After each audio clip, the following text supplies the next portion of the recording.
বর্জ্য অপসারণে তৎপর সিটি কর্পোরেশন। এ নিয়ে আরও জানাতে রাজশাহী থেকে যুক্ত হচ্ছেন রাকিবুল হাসান। রাকিব, বর্জ্য অপসারণের সবশেষ কি তথ্য রয়েছে আপনার কাছে?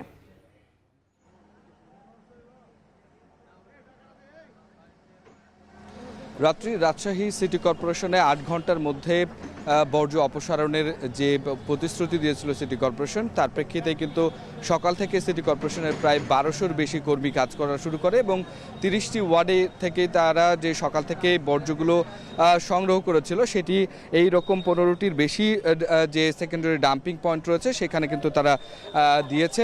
এবং এরপর থেকেই রাজশাহী সিটি কর্পোরেশনের প্রশাসক তিনি কিন্তু তদারকি করছেন সরাসরি এবং মাঠে থেকেই সেকেন্ডারি ডাম্পিং পয়েন্টগুলো থেকে বর্জ্য যেন রাতের মধ্যে অপসারিত হয় এবং যেই সমস্ত যেহেতু কোরবানির বর্জ্য এখানে কঠিন বর্জ্যের পাশাপাশি কিছু তরল বর্জ্য থেকে যায়, সেখানে ব্লিচিং পাউডার ছেটানো থেকে শুরু করে কর্মীরা যেন খুব সুন্দরভাবে পরিচ্ছন্ন অবস্থায় রাখে এবং দুর্গন্ধমুক্ত অবস্থায় রাখতে পারে, সে কারণে তারা পরিচ্ছন্নতা চালিয়ে যাচ্ছেন।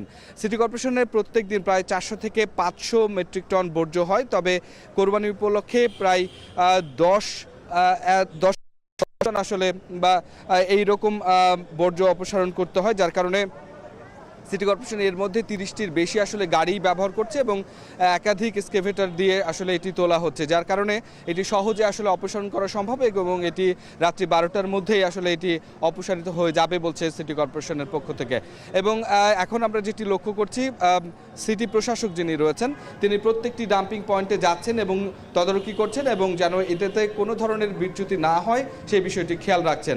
ইতোমধ্যে কিন্তু আমরা ৩০টি ওয়ার্ডে দেখছি পরিচ্ছন্নতা কার্যক্রম বেশ অগ্রগতি হয়েছে এবং সেটি এখন সেকেন্ডারি পয়েন্টে রয়েছে এবং রাতের মধ্যে এটি শেষ হবে। তো রাত্রে এই ছিল আমার কাছে সবশেষ খবর। রাজশাহীর বর্জ্য অপসারণের খবর জানাতে আমাদের সঙ্গে যুক্ত ছিলেন রাকিবুল হাসান।